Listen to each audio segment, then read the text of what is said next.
Right, carrying on with lease option tips and strategies. Question that's come in is a very sound question and incredibly important. How do you continue to get a flow of leads coming into you for sellers who want to sell the house? Now, there are God knows how many answers to that question, some of which are going to cost you money, some of which are sort of free. I'm going to go over some of them here briefly, and we'll see what we cover in a short period of time. Leads. People want to sell their houses. In a previous video, we have talked about bandit boards. So clearly that's one valid way of identifying people who want to sell houses. So sort of bright yellow boards up with "We Buy Houses," put those in sort of relevant places that are going to capture people's attention. You've got the leaflet solution, so either you yourself, not necessarily what I'd recommend, but I'm not saying I don't recommend leaflets, I'm saying I don't recommend that you go and deliver the leaflets. Either get a company to do it for you or set up your own leaflet team who are going out there and delivering leaflets. Again, simple yellow sort of handwritten style leaflets that say, we will buy your house, I'm just looking for one sort of property, etc. And I'll go over that in more detail in another video, or some more resources I'll send out to you. So you've got leaflets, you've got the sort of what I class as a three-letter approach, which is where you target specific properties rather than a leaflet that's just kind of generic leaflet that goes out to every single sort of property in the street. If you've got a property that's actually up for sale, then you can actually send out a three-letter campaign, which gradually increases the interaction with the potential seller, who may be demoralised because their property isn't selling. They may be not getting very far with their estate agent. Now, talking about estate agents, of course, an obvious free source of leads are from estate agents. Estate agents, of course, advertise all their properties. You've got boards up, you've got Rightmove and Zoopla, you've got all the obvious places where you can see where those estate agents have the properties up. And if you can build a relationship with an estate agent who understands exactly what it is that you do, and they can kind of get their head around, they don't even need to get their head around lease options, they just need to know, well, if that property isn't selling and they've got a sort of client who is maybe open to the idea of some more creative more creative solutions, then you might be able to help that estate agent out. Their client gets their house sold in your creative way using a lease option. You can either pay the agent yourself, you can have a tenant buyer go in there, some money is generated that then allows you to pay in effect a fee to the estate agent, so therefore it doesn't cost the seller anything. Clearly there are websites. You can have a website set up. Now again, you've got the cost of that, you've got the sort of the SEO sort of side of things, you've got to kind of know what you're talking about, or you've got to pay for somebody who knows what they're talking about to have that up and running. And remember, there are lots of websites out there, you've got to kind of be on that sort of first page of Google to it be kind of worthwhile. But it could be that your website isn't actually to generate leads, it could be that it's there to provide a kind of comfort level for any seller that you're talking to and dealing with. So if they can see you've got a website, you start talking to them, this gives them confidence, and you might have referrals, recommendations, testimonials and stuff on the website that then gives them sort of comfort that you're the right person to deal with. So other free ways of getting hold of leads on a regular, ongoing basis.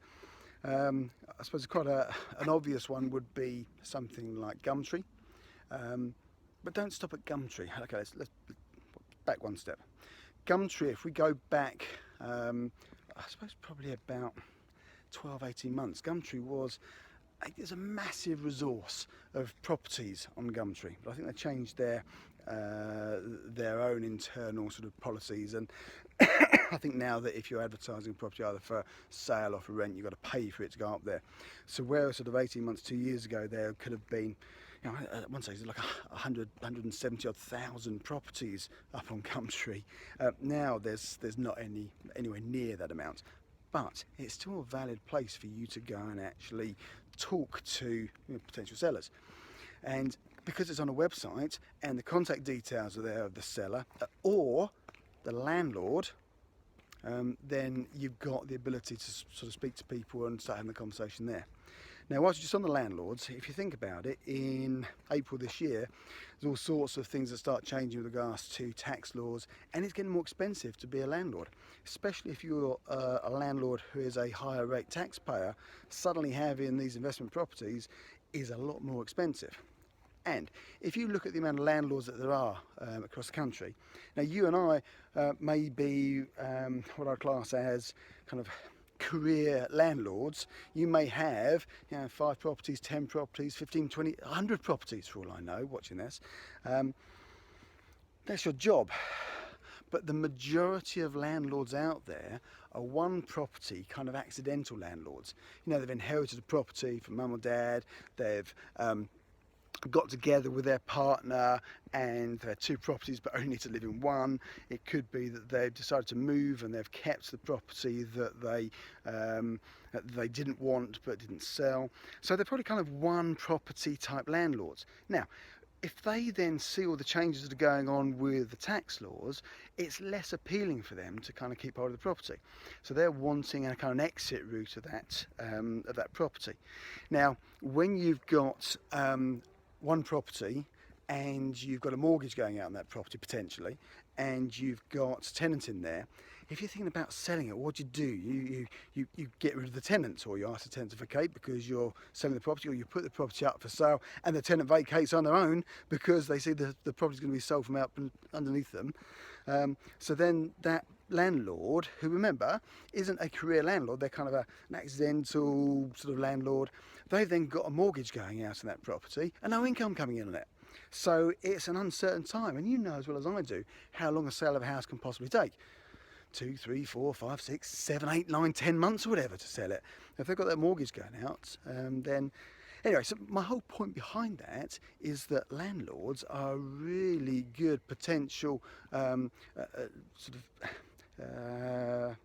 good potential source of regular leads for people who want to sell their properties because of what the market is doing and because of what changes are happening to them. Now, where do you find landlords? Well, it could be that you go into letting agents, explain what you do. They won't get it, but they will know that some of their landlords are kind of about to kind of disappear. Now, maybe that you build up a relationship with that letting agent, and let's face it, what do letting agents want? They want the continuation of the management income they've got on the property. Well, if you take that property on a lease option from the landlord, and you then put a tenant buyer in that property, heck, you can probably pay the agent their fee every single month, not worry about it, because you're getting kind of a super rent style rent that's coming in on the property. So, a solution there. So there are literally, and I'll probably just touch the surface of the types of things that you can do to keep leads coming in. The other thing I'll suggest is clearly go to your property investment sort of networking meetings, liaise with other landlords, find out what sort of things you can do to offer and help them. But also, and look, this is key, when you go and Google, if you're setting up a website, you go and Google, sell my house quickly or whatever it is, and you come up with all the companies that have websites for, we buy houses quickly. You can sort of build up a relationship with those companies or those individuals. And remember, this business isn't a bunch of massive companies who are dealing with this. Yes, there's some big companies out there, but the majority of this, like you and me, it's a bit of a cottage industry. It's thousands and thousands, I'll say thousands, yeah, probably thousands and thousands of individual property investors who, could be working from their bedroom at home, could be a part-time thing they do alongside their normal job. And I've seen this in my experience, especially when you've got what I class as potentially new investors going through a training course, and they set up the website, set up the marketing, and then they end up getting these leads through because they've done all the things they're told to do on the course, but they end up being scared to actually deal with it. They're scared to actually pick up the phone and speak to people. So there's two sides to this. With investors and the websites that you come across, get in touch with them, however you do it. Even if you pretend you've got your own house that you need to sell and you start having a conversation with them, but get in touch with them and start building up a relationship with them. Because what you may find is that you can help them deal with the leads that they're getting through. Free source of leads, because they're spending the money, they're doing the marketing, you're then just actually working them, and split the profits, do JVs with people.